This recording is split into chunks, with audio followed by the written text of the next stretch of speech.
Hello students, welcome to note study. তোমাদের সবাইকে স্বাগত জানাচ্ছি। আমি মৌমিতা ম্যাম। তোমরা আশা করি জানো এই মার্চে যারা তোমরা ফুড এসআইর এক্সাম দিতে যাবে 16 বা 17 তারিখে অনুষ্ঠিত হতে চলেছে এক্সাম। তো বেশি সময় নেই, এই সীমিত সময়টুকুর মধ্যে যারা নিজেকে তৈরি করছো বা যারা প্রস্তুতি নিচ্ছ তাদের সেই প্রস্তুতিটাকে আরো ভালোভাবে স্মুথলি করবার জন্য কিন্তু আমাদের নোট স্টাডির তরফ থেকে আমরা প্রত্যেক দিন কিন্তু এই কিছু প্রশ্ন উত্তর তোমাদের সামনে তুলে ধরছি। এই প্রশ্ন উত্তরগুলো খুবই ইম্পর্টেন্ট, কারণ এখান থেকে কিন্তু সব রকম ভাবেই রয়েছে, যেরকম জিওগ্রাফিক্যালি দিক থেকে যদি দেখো, হিস্টোরিক্যালি দিক থেকে দেখো, পলিটিক্যালি যদি দিক থেকে দেখো, বিভিন্ন জায়গা থেকে কিছু কিছু গুরুত্বপূর্ণ প্রশ্নকে আমি তুলে ধরেছি তোমাদের সামনে। সেইগুলো কিন্তু তোমরা ভালো করে প্র্যাকটিস করবে এবং এখান থেকে কিন্তু প্রচুর তোমরা কমন পেতে পারো। এই জন্যই বলছি আরো ভালো করে ফলো করতে, ভালো করে দেখতে, এবং তোমরা যদি নিজেদের এক্সামের মধ্য দিয়ে নিজেদের স্বপ্নটাকে যদি পূরণ করতে চাও তাহলে কিন্তু অবশ্যই আমাদের এই চ্যানেলকে ফলো করতে হবে। এই যে আপডেটগুলো যাচ্ছে সেগুলোকে কিন্তু অবশ্যই দেখতে হবে। আর তোমরা যারা পরীক্ষার প্রস্তুতি নিচ্ছ তাদের জন্য বলছি তারা কিন্তু ভালো করে প্রশ্ন উত্তরগুলোকে সলভ করতে হবে।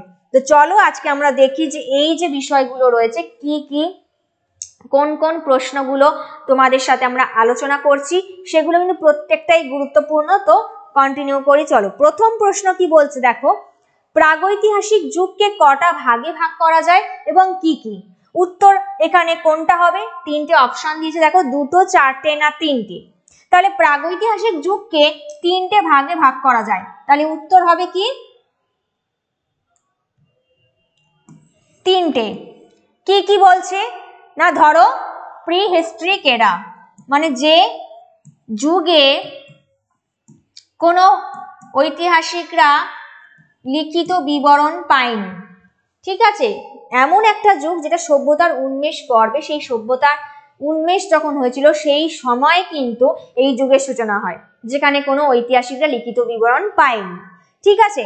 তো এই যুগটাকে বলছে প্রাগৈতিহাসিক যুগ। এটাকে তিনটে ভাগে ভাগ করা যায়। একটা তো হচ্ছে প্রাচীন প্রস্তর যুগ, যেটা প্যালিওলিথিক এরা বলছে।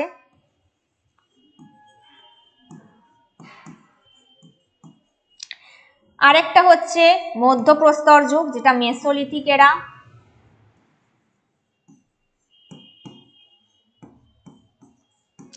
আচ্ছা, আরেকটা হচ্ছে ভাগ নব্যপ্রস্তর যুগ বা যেটা নিওলিথিক এরা।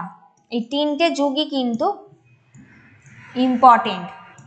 তাহলে এই তিনটে হচ্ছে শ্রেণীবিভাগ, প্রাচীন প্রস্তর যুগ, মধ্যপ্রস্তর যুগ এবং নব্যপ্রস্তর যুগ। আচ্ছা, ক্লিয়ার? এইবার দেখো পরবর্তী প্রশ্নটা। পরবর্তী প্রশ্ন কি বলছে না, যেখানে মাইক্রোলিথিক যুগ কোন যুগটাকে বলা হয়? মাইক্রোলিথিক যুগ, মাইক্রোলিথিক যুগটা বলা হচ্ছে কোন যুগ? প্রাচীন, মধ্য না নব্যপ্রস্তর যুগ? উত্তর হবে কিন্তু দেখো মধ্যপ্রস্তর যুগ, ঠিক আছে। উত্তর হবে মধ্যপ্রস্তর যুগকে কিন্তু মাইক্রোলিথিক যুগ বলা হচ্ছে। এই মধ্যপ্রস্তর যুগে যদি আমরা বৈশিষ্ট্য দেখি তাহলে দেখব প্রাচীন প্রস্তর যুগে যে কিছু ধারালো অস্ত্র ব্যবহার করা হতো সেইগুলো অপেক্ষাকৃত একটু মসৃণ হতে থাকে, এবং সেখানে মানুষ তার জীবিকা নির্বাহ হিসেবে বিভিন্ন পশুপালন শিকার করতে থাকে, পশু শিকার করতে থাকে মেইনলি, তো সেগুলোই হয়, এবং অস্ত্রগুলো আগের তুলনায় তুলনামূলকভাবে একটু মসৃণ হয়ে থাকে, যেটা মাইক্রোলিথিক যুগ অর্থাৎ মেসোলিথিক বা মধ্যপ্রস্তর যুগকে বলা হয়ে থাকে। নেক্সট যেটা হচ্ছে ভীমবেটকার গুহাচিত্র কোথায় অবস্থিত? অপশন দিয়েছে দেখো যথারীতি মধ্যপ্রদেশ, উত্তরপ্রদেশ না পাঞ্জাব। কোনটা হবে? উত্তর হবে কিন্তু মধ্যপ্রদেশ। ভীমবেটকার গুহাচিত্র কোথায় দেখতে পাওয়া যাচ্ছে বা কোথায় অবস্থিত? উত্তর হবে মধ্যপ্রদেশ, যেখানে 1 লক্ষ বছর পূর্বে হোমো ইরেকটাস জাতীয় প্রজাতির মানুষ, ঠিক আছে, এই 1 লক্ষ বছর পূর্বে এই ভীমবেটকার গুহাচিত্রে কিন্তু হোমো ইরেকটাস প্রজাতির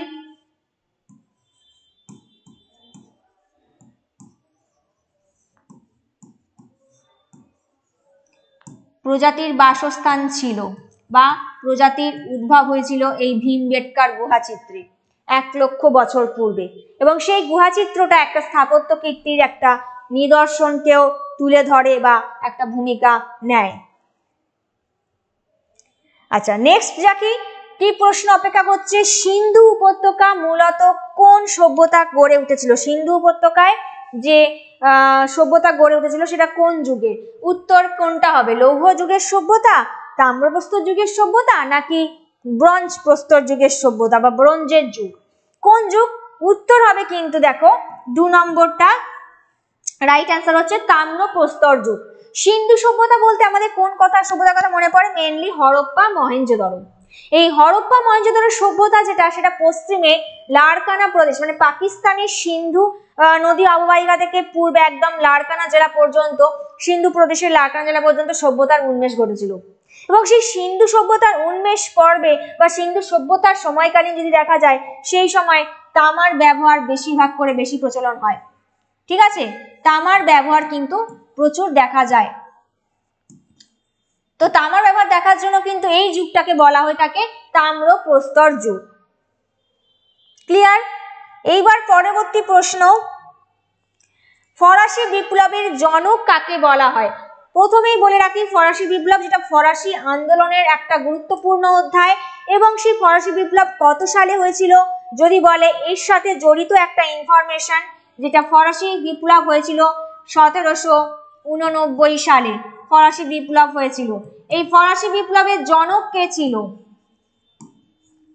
অপশন দেওয়া হয়েছে দেখো, রুশো, ভলতেয়ার না মুসোলিনি। উত্তর হবে কিন্তু 1 নম্বরটা রুশো। ঠিক আছে, রুশো ছিলেন কিন্তু এই ফরাসি বিপ্লবের জনক, অর্থাৎ তিনি এই ফরাসি বিপ্লবের নেতৃত্ব দান করেছিলেন এবং তিনি কিন্তু প্রতিষ্ঠা করেছিলেন, যে বিপ্লবের মাধ্যমে যে আন্দোলনটা প্রতিষ্ঠিত করেছিলেন, সে হচ্ছে জনক, তাকে বলা হয় রুশোকে। ক্লিয়ার? আচ্ছা, পরবর্তী প্রশ্ন কি বলছে দেখো, টেনিস কোর্টের শপথ কবে হয়েছিল? টেনিস কোর্টের শপথ হয়েছিল কবে, বা টেনিস কোর্টের শপথটা গ্রহণ করা হয়েছিল কবে? এই সালগুলো নিম্নলিখিতভাবে দেওয়া রয়েছে। কোন কোন সাল দেখো, প্রথমটা বলছে 1762, 1757 না 1789। তা কোনটা হবে? সঠিক উত্তর হবে হচ্ছে 1789। ঠিক, ফরাসি বিপ্লব হয়েছিল 1789-তে। এইবার ফরাসি বিপ্লবেরই একটা গুরুত্বপূর্ণ অধ্যায় বলতে এই টেনিস কোর্টের শপথের কথা বলা যায়।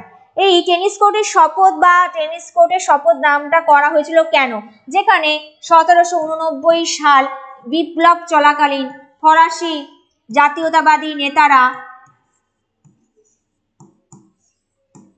যেখানে টেনিস কোর্টে সমবেত হয়ে একত্রে কি করেছিল? একটা শপথ গ্রহণ করেছিল। ফরাসি জাতীয়তাবাদী নেতারা টেনিস কোর্টে একত্রে সমবেত হয় এবং সেখানে যে শপথ গ্রহণ করে থাকে সেইটাই কিন্তু টেনিস কোর্টের শপথ নামে পরিচিত।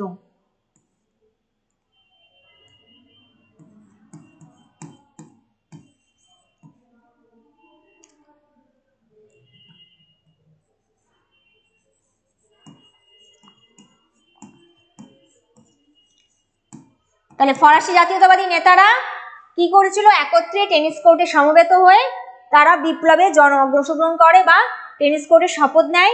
সেই অংশটাই কিন্তু টেনিস কোর্টের শপথ 1789 সালে সংগঠিত হয়েছিল। ক্লিয়ার?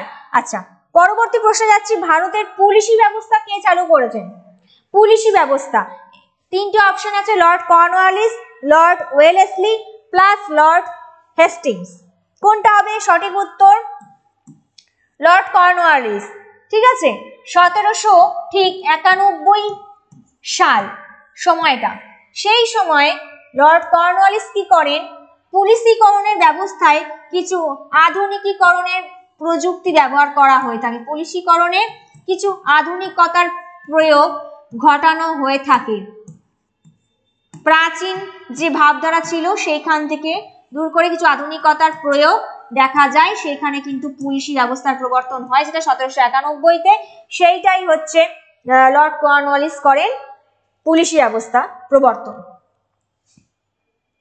আচ্ছা, পরবর্তী প্রশ্ন দেখো, সত্যমেব জয়তে শব্দটা কোথা থেকে উৎপত্তি হয়েছে?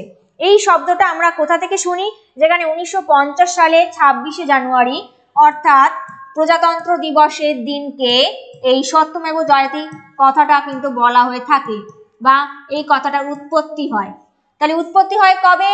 1950 সালের 26শে জানুয়ারি, যেই দিন ভারত প্রজাতান্ত্রিকতা লাভ করে সেই দিন থেকে কিন্তু সত্যমেব জয়তে কথাটার উৎপত্তি হয়। এবার সেইটা প্রশ্ন না, এইটা যে কোন বেদ থেকে বা কোন উপনিষদ থেকে উৎপত্তি হয়েছে। উত্তরে দেখো প্রশ্নে 3টে অপশন দেওয়া রয়েছে, যজুর্বেদ, মুন্ডক উপনিষদ না সামবেদ। উত্তর হবে কিন্তু মুন্ডক উপনিষদ থেকে কিন্তু এই সত্যমেব জয়তে কথাটা এসেছে। মেন উৎস হচ্ছে কোথা থেকে এসেছে? মুন্ডক উপনিষদ থেকে।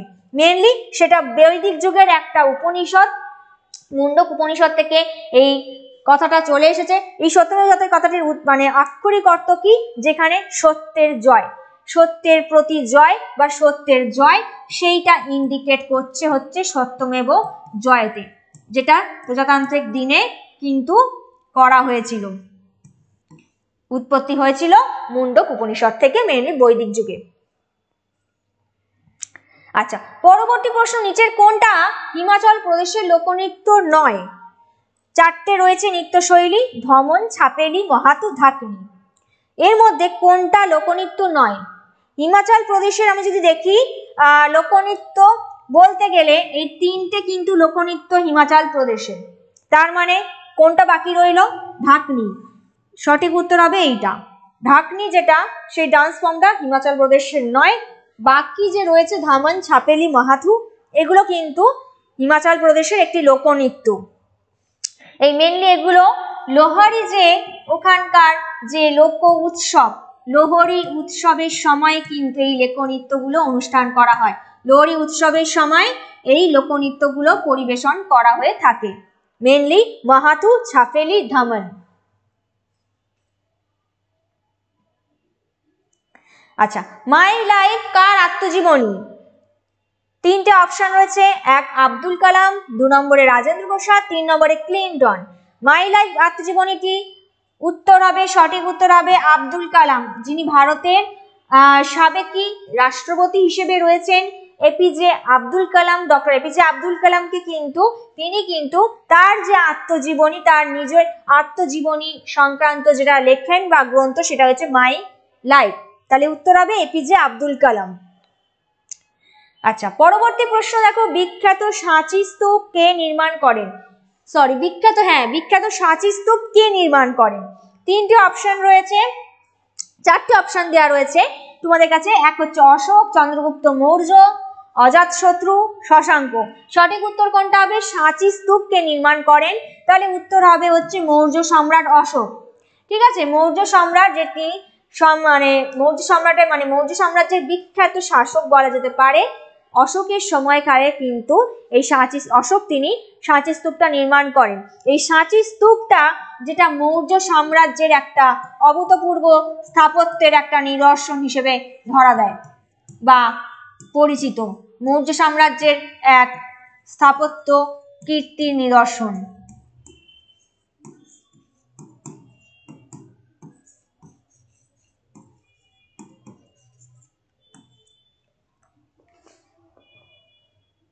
আচ্ছা, পরবর্তী প্রশ্ন দেখো, ঘুমার যে লোকনৃত্যটা রয়েছে সেটা কোন স্টেটের? রাজস্থান, গুজরাট না পাঞ্জাব? ঘুমার, যেটা তোমরা কিন্তু মুভিতেও অনেক সময় দেখে থাকবে, সেইটা কিন্তু খুবই পরিচিত নাম। ঘুমার যেটা, সেটা উত্তর হবে, সঠিক উত্তর কোনটা হবে? রাজস্থান, ভারতের পশ্চিমের একটা স্টেট। গুজরাট, তার উপরে এতে রাজস্থান রয়েছে, পশ্চিমের একটা রাজ্য। সেই রাজস্থানের একটা বিশেষ লোকনৃত্য সেই ঘুমার, যেটা কিনা খুবই প্রচলিত একটা লোকনৃত্য রাজস্থানের। আচ্ছা, পরবর্তী প্রশ্ন, যেটা প্রথম পঞ্চবার্ষিকী পরিকল্পনা কবে গ্রহণ করা হয়? 3খান অপশন রয়েছে, 3টে অপশনে কি কি রয়েছে? 1951, 1961, 1945। সঠিক উত্তর কোনটা হবে? প্রথম পঞ্চবার্ষিকী পরিকল্পনা হয়েছিল 1951-তে, যেখানে প্রথম পঞ্চবার্ষিকী পরিকল্পনার মূল উদ্দেশ্য ছিল প্রাথমিক খাতে উন্নয়ন ঘটানোর জন্য কিন্তু এই পরিকল্পনাটা গ্রহণ করা হয়েছিল।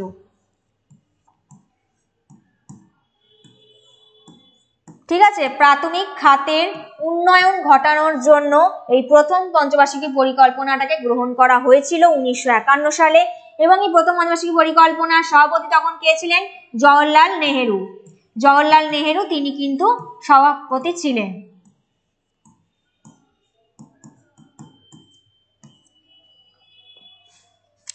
পরে কোশ্চেন দেখো, কত সালে রিজার্ভ ব্যাংকের জাতীয়করণ করা হয়? সাল দেয়া রয়েছে 1949, 1956, 1943। সঠিক উত্তর কোনটা হবে?